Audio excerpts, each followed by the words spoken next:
They came for gold but found a legend instead.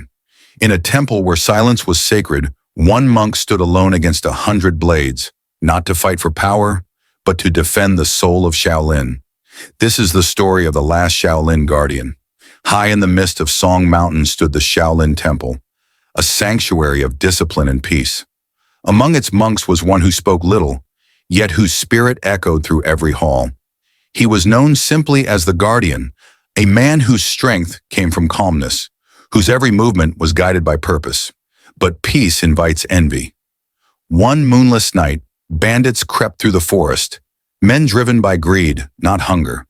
They had heard of a sword forged in gold, a sacred blade said to carry the spirit of the temple's founder. To them, it was treasure. To the monks, it was devotion made metal. Before dawn, the gates shattered. Flames climbed the prayer flags and chaos filled the air. The monks rushed to save the scriptures, all except one. The guardian stood before the golden sword, his eyes calm amid the storm. They came at him in waves, 10, 20, more, swords flashing like lightning. But he did not fight with anger. Every strike met emptiness. Every blade met silence. His movements flowed like water through stone. When he struck, it was not to destroy, but to awaken. And when the last body fell still, the hall grew silent once more. Only their leader remained, a man scarred by years of cruelty. He raised his sword and shouted, demanding the gold. The guardian did not move. He simply bowed his head and spoke with a voice as calm as the mountain wind. If you seek gold, take it.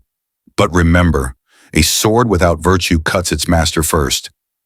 The bandit's rage broke, and so did his will. His weapon fell to the floor, and with it, his pride. He knelt, defeated not by strength, but by spirit.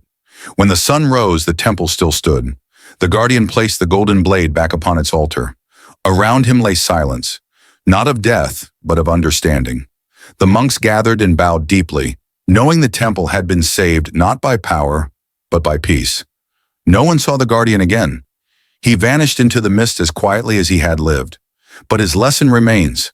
Discipline is not found in victory, but in the heart that chooses peace when chaos calls. Strength is not in fists, but in the will to protect what is right without hatred. Remember this. The true Shaolin path is not about defeating others. It is about mastering yourself.